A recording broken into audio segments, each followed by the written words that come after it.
नमस्कार, स्वागत है आप सभी का सुजस सारांश की इस क्लास में। मैं हूं आपके साथ विपिन कुमार शर्मा और इस क्लास में हम पढ़ते हैं राजस्थान का करंट अफेयर्स, जिसका आधार होता है राजस्थान सरकार की सुजस पत्रिका। शुरुआत करते हैं हेडलाइंस के साथ। सबसे पहली जानकारी जो है ये आईटी दिवस फेस्ट जो चल रहा है राजस्थान में, यानी कि 19 से 21 मार्च 3 दिन का जो फेस्टिवल आयोजित किया जा रहा है उससे संबंधित जानकारी, जिसमें कहा गया है कि सुशासन में आईटी की भूमिका महत्वपूर्ण। कल भी हमने इसके बारे में देखा था, उससे एक दो दिन पहले भी हमने पढ़ा था। अब ये कार्यक्रम शुरू हो चुके हैं जिसमें अलग अलग जो योजना है या जो प्रोग्राम है वो अब शुरू हुए हैं। देखते हैं आज क्या क्या हुआ इसमें। जैसे कि जॉब फेयर में 33 लाख रुपए तक का पैकेज दिया गया कुछ लोगों को। Jan Aadhaar e wallet launch किया गया। मुख्यमंत्री आश्रित सेवा योजना प्रारंभ की गई।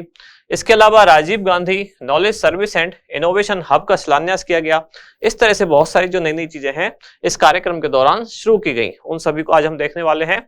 यहाँ है बालोतरा को जिला घोषित करने पर मुख्यमंत्री का आभार जताया गया। अगले पेज पर अगर हम बढ़ते हैं तो यहाँ किसानों को फसल खराबे का मुआवजा मिलेगा और किसानों को इसकी सूचना 72 घंटे में देनी होगी। कौन सी योजना है ये है प्रधानमंत्री फसल बीमा योजना।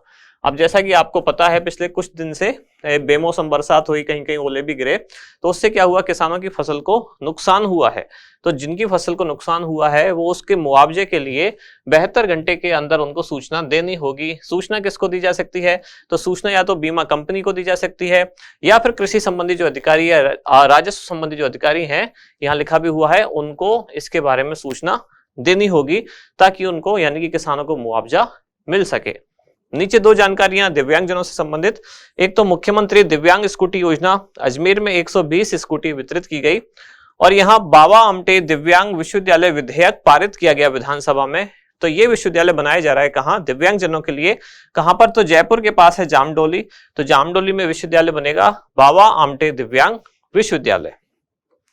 अगले पेज पर हम बढ़ते हैं तो विधानसभा में क्या क्या हुआ उसके बारे में जानकारियां दी गई है। जैसे कि फुलेरा के 53 गांवों को पेयजल योजना के काम अगले वर्ष तक, मतलब पूरे अगले वर्ष जून तक पूरे होंगे। यहाँ खाद्य सुरक्षा में लघु एवं सीमांत कृषक श्रेणी के परिवारों को जोड़ने की कार्यवाही प्रक्रियाधीन है। किन्नू के बागों को गंग नहर से अतिरिक्त पानी दिया जाएगा। जालौर में 79,000 किसानों को ऋण माफी का लाभ दिया जाएगा। तो ये सारी बातें उस न्यूज से निकली है, यानी कि विधानसभा में जो सेशन चल रहा है वहां से जो जो जानकारी आई है ये सब वो है। और इसके अलावा एक अलग से जानकारी क्या है, गणगौर उत्सव जो जयपुर में आयोजित होगा, कब से कब, 24 और 25 मार्च को। तो जयपुर का जिला प्रशासन और पर्यटन विभाग दोनों मिलकर इस उत्सव का आयोजन करेंगे। आपने देखा भी है अलग अलग जिले में बहुत सारे उत्सव महोत्सव आयोजित हो रहे हैं। मुख्य उद्देश्य है राजस्थान के पर्यटन को बढ़ावा देना। तो सीधी सी बात है, पर्यटन विभाग उसमें इन्वॉल्व होगा ही, और जहां जिस जिले में वो आयोजित होने वाला है कार्यक्रम, वहां का स्थानीय प्रशासन उसमें पार्टिसिपेट करेगा।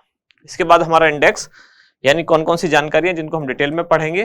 तो 5 मुख्य जानकारियां हैं। सबसे पहली Rajiv Gandhi knowledge service and innovation hub, फिर है मुख्यमंत्री आश्रित सेवा योजना, इसके बाद जन आधार ई वॉलेट, तो ये तीनों ही शुरू किए गए हैं अभी अभी, और उसके बाद फिर है बाबा आमटे दिव्यांग विश्वविद्यालय, और लास्ट में मुख्यमंत्री दिव्यांग स्कूटी योजना। इसको हम पहले पढ़ चुके हैं दिव्यांग स्कूटी योजना को।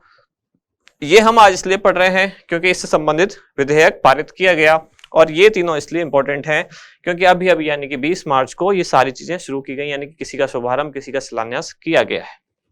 अब शुरुआत करते हैं सबसे पहले किससे, Rajiv Gandhi knowledge service and innovation hub. तो इसके बारे में आपने अगर पहले राजस्थान करंट की क्लास पढ़ी होंगी तो तब भी हमने इसके बारे में डिस्कस किया था, और इसी में महिलाओं के लिए अंदर एक स्थान बनाया जाएगा, उसको कहा गया डब्ल्यू हब या वुमेन हब।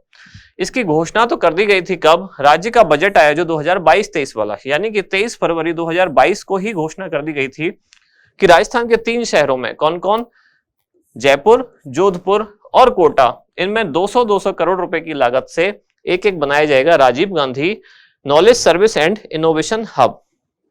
घोषणा कब कर दी गई, 23 फरवरी 2022 को। ध्यान देना है आपको, ये इस वाले बजट में नहीं बल्कि इससे पहले वाले बजट में ही ये घोषणा कर दी गई। 3 शहरों में बनाने की घोषणा की गई, जयपुर, जोधपुर और कोटा। अब जो शिलान्यास हुआ है वो इन तीनों में से एक शहर में यानी कि जोधपुर में हुआ है। और कब हुआ, तो अभी राजस्थान आईटी दिवस फेस्ट जो चल रहा है उसमें 20 मार्च 2023 को मुख्यमंत्री द्वारा इसका शिलान्यास किया गया। किस काम के लिए है ये, तो नाम में पता चल रहा है knowledge service and innovation hub, यानी कि नया कोई नवाचार या फिर कोई स्टार्टअप शुरू करना चाह रहा है तो यहाँ एक फैसिलिटी दी जाएगी जिसको कहा गया है plug and play. Plug and play facility क्या होती है कि आके बस उद्यमी को प्लग इन करना है, यानी कि प्लग लगाना है, और प्ले करना है, यानी कि सारी सुविधाएं यहाँ तैयार हैं, उद्यमी को बस आना है, अपनी मशीनरी लगानी है, प्लग इन करना है और काम शुरू करना है। ऐसी फैसिलिटी दी जाएगी जो नया कुछ नवाचार करने वाले हैं उनको। इन हब्स में क्या महिलाओं के लिए भी अलग से क्षेत्र बनाया जाएगा जिसको नाम दिया गया क्या, डब्ल्यू हब या वुमेन हब।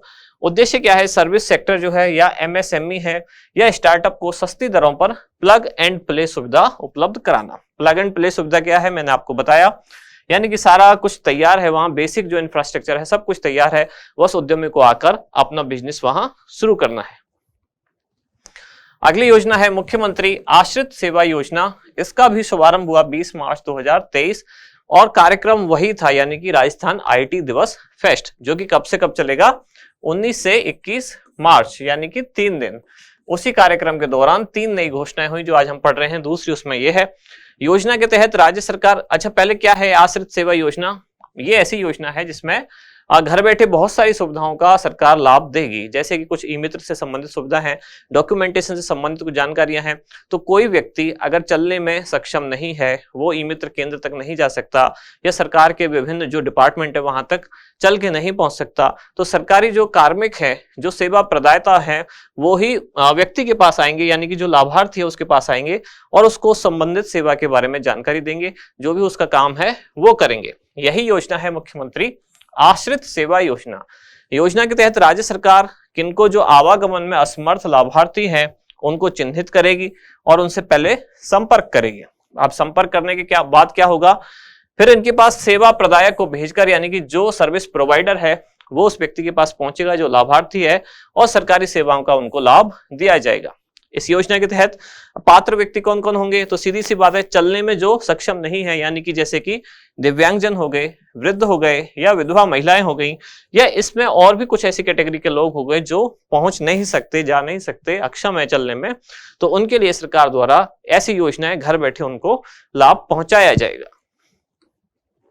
अगली चीज इसी दिन यानी कि 20 मार्च 2023 को और क्या लॉन्च किया गया, ये है जन आधार ई वॉलेट। तो जैसे कि पेटीएम वगैरह ई वॉलेट आपने बहुत सारे सुने होंगे, ऐसे जन आधार से संबंधित जो जानकारी है डिजिटल रूप में वो दी जाए, वो जन आधार ई वॉलेट है। क्या है इसका उद्देश्य, लाभार्थियों को दिए जा रहे नकद राशि और गैर नकद राशि के वाउचर्स का भुगतान करना। सिंपल सी जानकारी, खास बात यह है लॉन्च कब किया गया, 20 मार्च 2023 को। फिर इसके बाद बाबा आमटे दिव्यांग विश्वविद्यालय, इसमें पूछे जाने वाला क्वेश्चन यही है सबसे इंपॉर्टेंट, तो ये कहाँ है, तो ये कहाँ बनाया जाएगा, जयपुर के जामडोली में। आज हम इसको क्यों पढ़ रहे हैं, क्योंकि अभी अभी विधानसभा में बाबा आमटे दिव्यांग विश्वविद्यालय विधेयक 2023 पारित किया गया है। इसके लिए बजट कितना रखा गया, तो 72 करोड़ रुपए इसकी कुल लागत होने वाली है। इसका उद्देश्य क्या है, दिव्यांगजनों को उच्च शिक्षा दिलाना और अनुसंधान के क्षेत्र में वो काम कर सके, इस हेतु कोई संस्थान की जरूरत थी, तो वो संस्थान अब यही होगा जो जयपुर के जामडोली में बनाया जाएगा। फिर अगली जानकारी है मुख्यमंत्री दिव्यांग स्कूटी योजना, यानी कि दिव्यांगजनों को स्कूटी प्रोवाइड कराना। योजना कब से शुरू हुई थी, 3 दिसंबर 2021 से। कौन से विभाग द्वारा संचालित है, तो सामाजिक सुरक्षा की जितनी भी योजना है कौन से विभाग द्वारा संचालित है, वो है सामाजिक न्याय एवं अधिकारिता विभाग, राजस्थान सरकार, इसके द्वारा योजना का संचालन किया जाता है। इससे पहले वाला जो बजट आया था यानी कि बजट 2022-23, उसमें इन स्कूटियों की संख्या 2000 से बढ़ाकर 5000 कर दी गई।